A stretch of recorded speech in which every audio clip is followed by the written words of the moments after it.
Eu não vou trabalhar com essa pessoa. Não dá mais.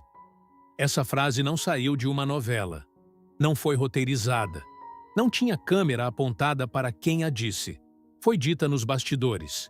Em 2012, por alguém que tinha passado mais de uma década construindo, junto com outros, algo que o Brasil amava, com uma intensidade que poucos programas de TV já conseguiram gerar. Não havia personagem naquele momento. Havia uma pessoa esgotada dizendo o que não podia mais segurar. E do outro lado, outra pessoa igualmente esgotada, igualmente consumida, igualmente incapaz de fingir que tudo estava bem.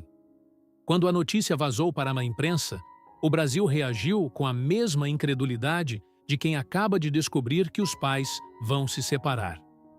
Como assim? Como uma família que o país adotou como sua, que esteve presente em domingos inteiros por mais de uma década, que fazia o Brasil rir quando o Brasil precisava rir. Como essa família chegou ao ponto do colapso? A resposta não está nos personagens, está nos atores, nos seres humanos reais que habitaram esses personagens por 14 anos ininterruptos. Está nas hierarquias que crescem quando o sucesso dura tempo demais, nos ressentimentos que se acumulam quando não há espaço para eles, na exaustão que o público nunca vê porque o público vê apenas a tela, e na tela tudo está sempre bem. A história que você vai ouvir agora não é sobre um programa de televisão. É sobre o preço que seres humanos pagam quando são transformados em símbolos de algo maior do que eles conseguem sustentar. Em 2001, a Globo estreou um programa que não prometia nada extraordinário. Uma família de classe média baixa, morando num sobrado no subúrbio do Rio. Um pai meticuloso e ansioso. Uma mãe carinhosa e resolvida. Um genro vagabundo e irresponsável. Uma filha que vivia entre dois mundos. Um filho adolescente que tentava entender um universo adulto que não fazia sentido. Não havia vilão.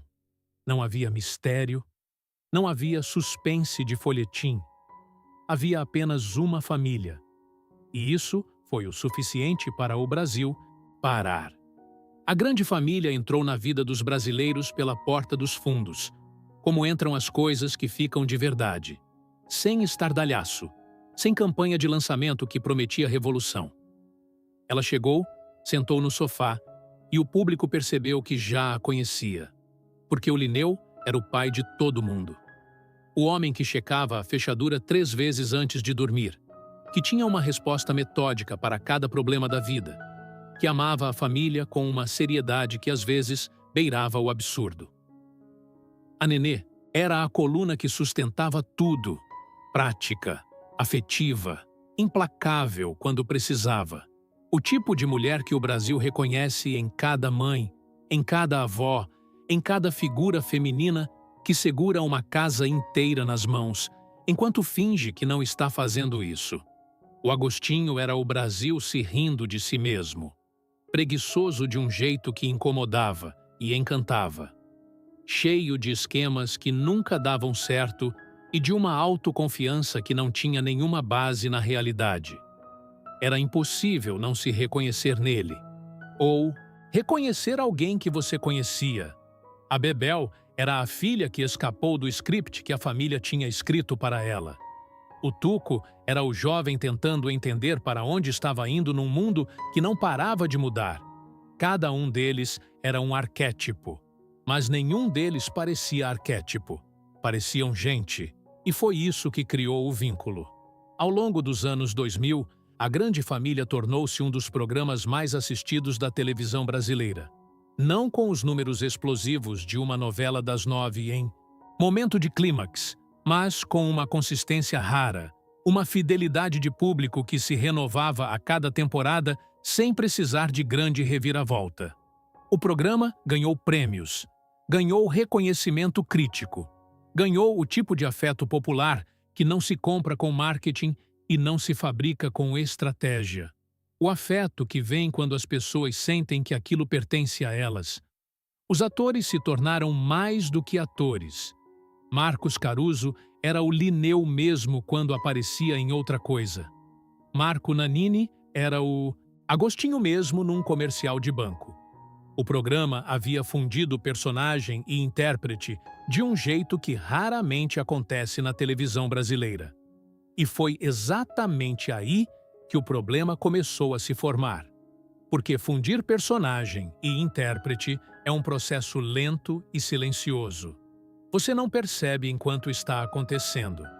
Você percebe quando já não consegue mais separar uma coisa da outra e não sabe se isso é bom ou ruim, se é conquista ou armadilha. 14 anos é tempo demais para qualquer convivência forçada. É tempo suficiente para transformar colegas de trabalho em família. E família de verdade, não a família da tela. Com os mesmos conflitos, as mesmas mágoas não ditas, as mesmas disputas de espaço, o mesmo esgotamento de quem convive com as mesmas pessoas, nas mesmas paredes, cumprindo os mesmos rituais, sem nunca conseguir descansar de verdade. Por volta de 2010 e 2011, quem circulava pelos bastidores da Globo já percebia que o clima havia mudado. Não havia declaração pública. Não havia crise anunciada. Havia apenas aquele peso no ar, que todos reconhecem, mas ninguém nomeia. O peso de algo que continua funcionando por fora, enquanto por dentro alguma coisa já não funciona mais. O Brasil não sabia disso. O Brasil via a família todo domingo e via o que sempre viu. O Linneu no sofá, o Agostinho com mais um esquema, a Nenê com mais um jantar, a Bebel com mais uma confusão. Via a ficção intacta. Não via o que estava acontecendo do outro lado da câmera. Existe um tipo de cansaço que não aparece em entrevista. Não porque o ator esteja mentindo, mas porque ele mesmo não sabe bem como nomear. É o cansaço de acordar toda manhã e vestir a mesma pele, de entrar no mesmo set, sentar na mesma cadeira, dizer variações das mesmas falas para uma câmera que espera que você seja exatamente quem você foi ontem, e anteontem, e há 10 anos. Gravar uma série de televisão por 14 anos consecutivos não é o mesmo que ter um emprego estável. É um contrato que vai muito além do que está escrito no papel. Ele diz, você vai ser essa pessoa, não só na tela. Você vai carregar esse personagem na sua voz, no seu rosto, na forma como o Brasil te enxerga quando você sai na rua. E os atores de A Grande Família carregaram esse peso com uma disciplina e um talento que o público absorveu sem nunca precisar entender o que custava produzi-lo. Mas o custo existia. Dentro de um elenco de longa duração, as hierarquias se formam naturalmente. E nem sempre de forma saudável. Há quem seja mais reconhecido pelo público. Há quem receba mais atenção da imprensa. Há quem sinta que seu personagem ficou menor do que merecia ao longo das temporadas. Há quem acredite que contribuiu mais do que o crédito que recebeu. Essas percepções não são discutidas abertamente. Elas se acumulam, em silêncio, por anos. E quando finalmente encontram uma saída, não saem como conversa, saem como explosão. Pedro Cardoso e Guta Stresser trabalhavam juntos há mais de uma década. Ela como Bebel, a filha sensual, confusa e irresistível que o Brasil adorava. Ele como Agostinho, o marido de Bebel, o genro eterno, o homem que não prestava de um jeito que todo mundo achava graça. Na ficção, eles eram casal. Dividiam cenas, dividiam conflitos, dividiam o espaço dramático de dois personagens que existiam em função um do outro. Nos bastidores, a relação havia se deteriorado de forma profunda e irreversível. O que aconteceu em 2012 não foi um desentendimento passageiro. Não foi um dia ruim num set agitado. Foi o momento em que anos de tensão acumulada encontraram um ponto de ruptura que não havia como ignorar. Conforme relatado pela imprensa da época e confirmado pelos próprios envolvidos em diferentes momentos, Pedro Cardoso e Guta Stresser trocaram ofensas pesadas dentro do set de gravação. As palavras foram duras, do tipo que não se volta atrás, do tipo que, uma vez dito, muda para sempre o espaço entre duas pessoas. Pedro Cardoso falou publicamente sobre o episódio em mais de uma ocasião. Reconheceu o conflito, não minimizou. Disse, em entrevistas posteriores, que havia chegado a um limite, que o ambiente de trabalho havia se tornado insustentável muito antes daquele dia. Guta Stresser, por sua vez, também confirmou a gravidade do episódio sem entrar em detalhes sobre o conteúdo exato das ofensas. O que ela disse foi suficiente para que ninguém duvidasse da dimensão do que havia acontecido. A produção da Globo soube. A direção do programa soube. O restante do elenco soube. E todos tiveram que continuar gravando. Porque a grande família ainda estava no ar. Porque o público ainda assistia. Porque os contratos ainda existiam. Porque a família de mentira precisava continuar. Sendo família mesmo depois que a relação real entre dois de seus integrantes havia se partido de forma que não admitia conserto simples. Isso é o que o público nunca viu. Viu Agostinho e Bebel continuando a dividir cenas. Viu o programa continuar funcionando. Viu a família continuar existindo. Não viu o que aquilo custava. Não viu o esforço de profissionais que tiveram que transformar uma ruptura pessoal real em convivência ficcional convincente, semana após semana, temporada após temporada. A briga de 2012 não acabou. A grande família. Mas tirou de cena qualquer ilusão que ainda existia de que aquilo podia continuar indefinidamente. O relógio havia começado a contar. Em 2014, a Globo anunciou o encerramento de A Grande Família. A versão oficial foi cuidadosa. Falou em decisão conjunta. Falou em ciclo completado. Falou na satisfação de encerrar um programa com dignidade, em vez de deixá-lo se desgastar. Eram palavras corretas. Eram palavras verdadeiras. Em parte. Mas o ciclo que havia se completado não era apenas o ciclo narrativo de um programa. Era o ciclo de resistência de um grupo de pessoas que havia chegado ao seu limite muito antes do último episódio ser gravado. O encerramento foi comunicado ao elenco. As reações públicas foram elegantes, do jeito que reações públicas de profissionais experientes em televisão tendem a ser. Houve gratidão declarada. Houve reconhecimento do legado. Houve a emoção genuína de quem sabe que está encerrando algo que não voltará. Mas havia também alívio. Um alívio que ninguém nomeou diretamente, porque nomear alívio no encerramento de algo que o Brasil amava seria incompreendido. Pedro Cardoso, em entrevistas posteriores, foi o que mais se aproximou de dizer isso. Falou sobre a necessidade de encerrar, sobre o quanto o programa havia se tornado um peso além do que um trabalho deveria ser, sobre a diferença entre amar o que você faz e conseguir continuar fazendo. A grande família não acabou porque a audiência caiu.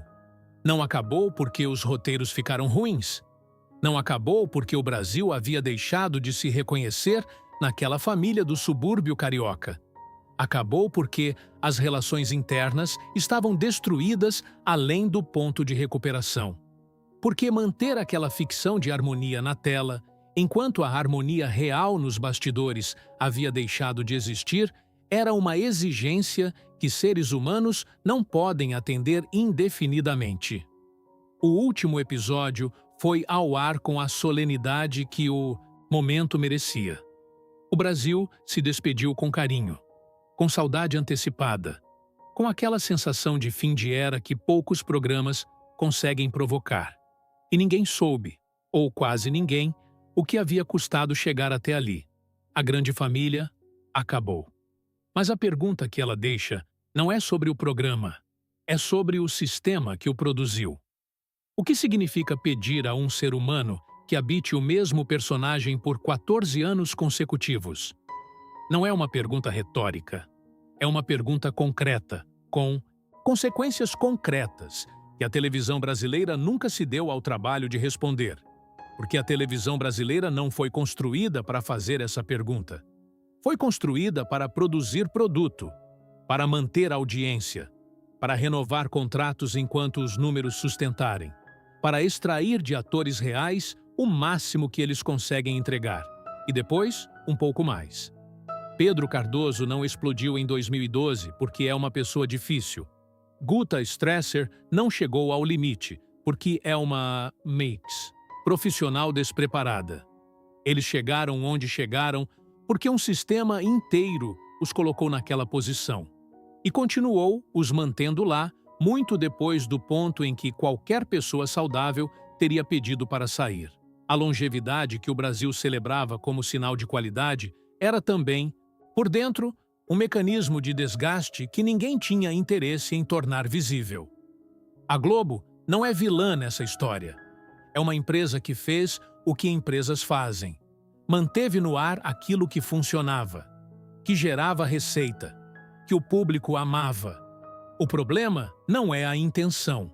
O problema é a estrutura.